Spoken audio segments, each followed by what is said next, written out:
आप सभी का फ्रोनेसिस इन्वेस्टर एकेडमी में स्वागत है। आज इस वीडियो में मैं आपको क्वांट एक्टिव फंड्स के बारे में बताऊंगा। वीडियो स्टार्ट करने से पहले एक important announcement, phronesis investor academy के सब्सक्राइबर्स के लिए हम एक न्यू सीरीज स्टार्ट कर रहे हैं ऑन पोर्टफोलियो रिव्यूज़, जिसका नाम है आपका पोर्टफोलियो कैसा है। इसके अंतर्गत हम अपने सब्सक्राइबर्स के इक्विटी या म्यूचुअल फंड पोर्टफोलियो को रिव्यू करेंगे। इस सीरीज के बारे में मैं आपको डिटेल से इस वीडियो के लास्ट में बताऊंगा। Quant active Fund performance wise multi cap category का बेस्ट फंड है।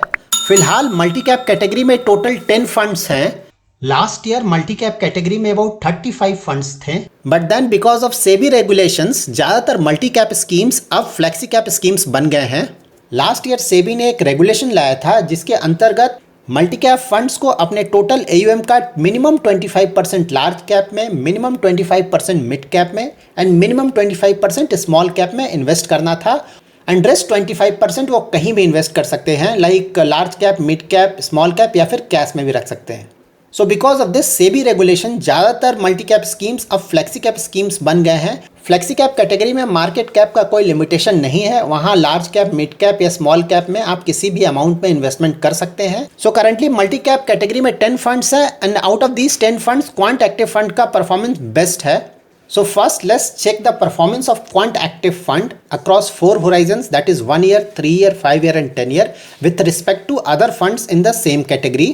अगर आप Quant Active Fund का 1 year रिटर्न देखें तो ये है 119.11%, 3 years का रिटर्न है 26.87%, 5 years का रिटर्न है 22.69% एंड 10 years का रिटर्न है 17.72%। सो अक्रॉस ऑल होराइजन्स अगर आप क्वांट एक्टिव फंड के परफॉर्मेंस को कंपेयर करें with respect to rest 9 funds, तो अक्रॉस सारे होराइजन्स में क्वांट एक्टिव फंड का परफॉर्मेंस बेस्ट रहा है। क्वांट एक्टिव फंड का परफॉर्मेंस इतना अच्छा क्यों है, इसके बारे में हम डिटेल से जानेंगे इस वीडियो में। नाउ हम क्वांट एक्टिव फंड के risk and risk adjusted return को चेक करेंगे across 3 year and 5 year. Risk में हम चेक करेंगे standard deviation and beta. Standard deviation and beta जितना कम होगा उस फंड को उतना कम रिस्की माना जाएगा। रिस्क एडजस्टेड रिटर्न में हम चेक करेंगे sharp ratio and alpha. Sharp ratio and alpha जितना ज़्यादा होगा उस फंड का परफॉर्मेंस उतना अच्छा माना जाएगा। 3 ईयर होराइजन में क्वांट एक्टिव फंड का स्टैंडर्ड डिविएशन है 24.10, जबकि इंडेक्स का स्टैंडर्ड डिविएशन रहा है 22.64। क्वांट एक्टिव फंड का बीटा रहा है 0.97, जबकि इंडेक्स का बीटा रहा है 0.81। So as compare to index ये फंड थोड़ा ज़्यादा रिस्की है। क्वांट एक्टिव फंड का शार्प रेशियो है 0.75, जबकि इंडेक्स का शार्प रेशियो रहा है 0.34।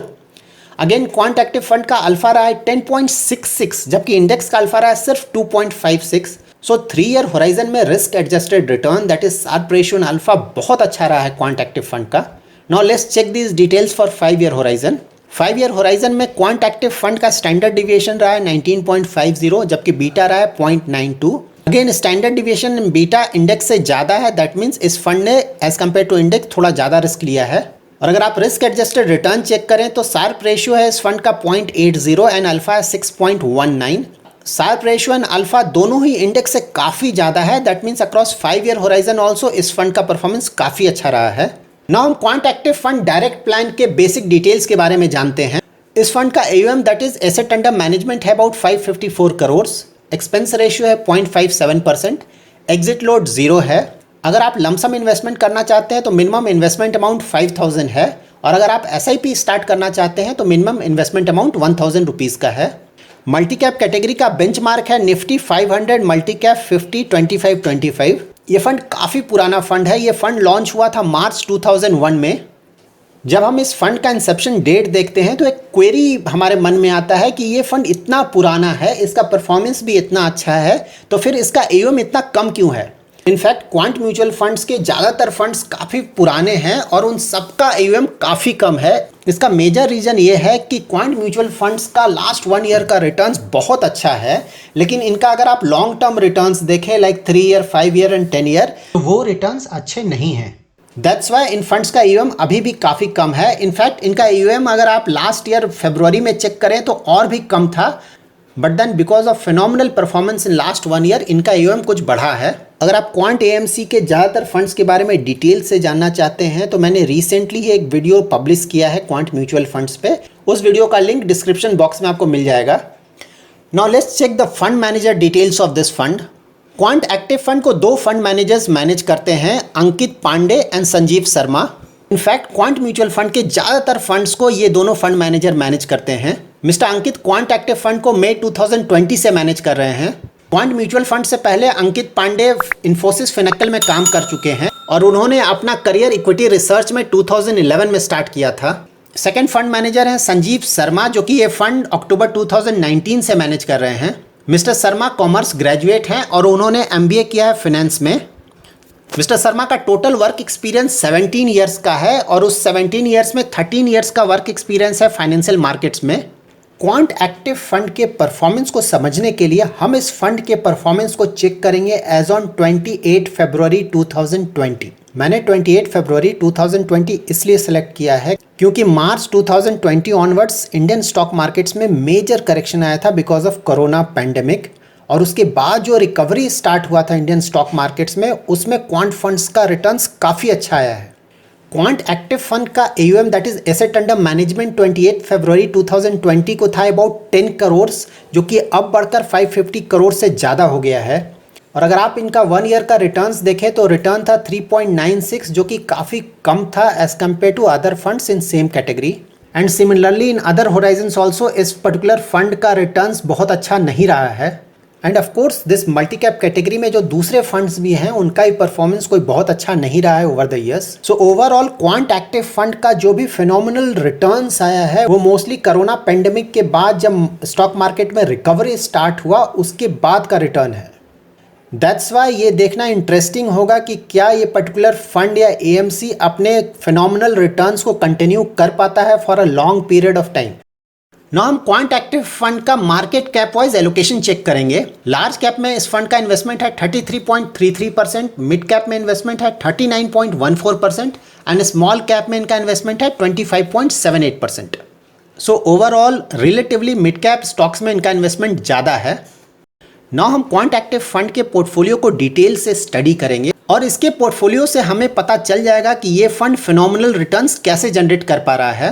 तो first let's check sector location of this fund. So health care sector में इस फंड का इन्वेस्टमेंट है 22.8%, फाइनेंशियल में इन्वेस्टमेंट है 17.52%, मेटल्स में इन्वेस्टमेंट है 13.86%, केमिकल्स में इन्वेस्टमेंट है 11.61%, टेक्नोलॉजी में इन्वेस्टमेंट है 11.17%, FMCG में इन्वेस्टमेंट है 7.94% और एनर्जी में इन्वेस्टमेंट है 4.71%। इसके अलावा इस फंड के कुछ और सेक्टर्स में भी इन्वेस्टमेंट है like construction, engineering, communication, textiles and services.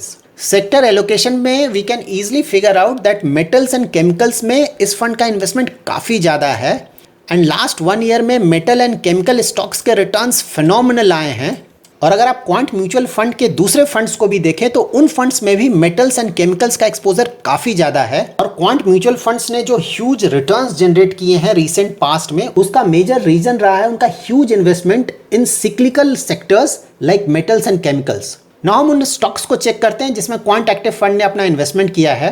Quant active Fund का मेजर इन्वेस्टमेंट है ICICI बैंक में 7.54%, फोर्टिस में इन्वेस्टमेंट है 7.39%, हिंदुस्तान कॉपर में इन्वेस्टमेंट है 6.01%, स्टाइलम इंडस्ट्रीज में इन्वेस्टमेंट है 5.65%, टेक महिंद्रा में इन्वेस्टमेंट है 3.63%, ओरेकल फाइनेंस में इन्वेस्टमेंट है 3.58%, टाटा स्टील लॉन्ग प्रोडक्ट्स में इन्वेस्टमेंट है 2.84%, दीपक फर्टिलाइजर्स में इन्वेस्टमेंट है 2.78% एंड वेदांता में इन्वेस्टमेंट है 2.5%।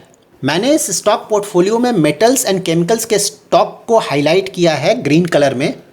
अगर आप इन स्टॉक्स के रिटर्न्स को देखें तो ह्यूज रिटर्न्स जनरेट किया है लास्ट 1 ईयर में इन स्टॉक्स ने।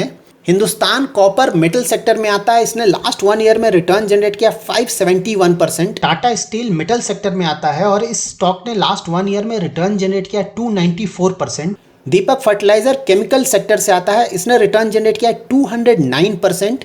वेदांता मेटल सेक्टर में आता है, इसने जनरेट किया 189%। सेल अगेन मेटल सेक्टर में आता है, इसने रिटर्न जनरेट किया 301%। लिंडे इंडिया केमिकल सेक्टर में आता है, इसने रिटर्न जनरेट किया 222%। सो इस फंड के स्टॉक पोर्टफोलियो को देखकर ये क्वाइट क्लियर है कि ये फंड अपना फिनोमिनल रिटर्न कैसे जनरेट कर पा रहा है। फ्यूचर में क्वांट AMC के सामने मेजर चैलेंजेस भी हैं, क्योंकि क्वांट AMC ने जो अपना ह्यूज रिटर्न्स जनरेट किया है मेटल्स एंड केमिकल्स से, ये दोनों ही सिक्लिकल इंडस्ट्री है जब भी आप सिक्लिकल सेक्टर्स या स्टॉक्स में इन्वेस्टमेंट करते हैं तो आपको काफ़ी ज़्यादा केयरफुल रहना पड़ता है, क्योंकि जब भी इन सिक्लिकल स्टॉक्स का साइकिल चेंज होगा उस समय ज़्यादातर स्टॉक्स में मेजर करेक्शन आएगा। अगर आप दूसरे म्यूचुअल फंड स्कीम्स के पोर्टफोलियो को देखें तो उनमें cyclical sectors like metals and chemicals का एक्सपोजर रिलेटिवली काफ़ी कम होगा।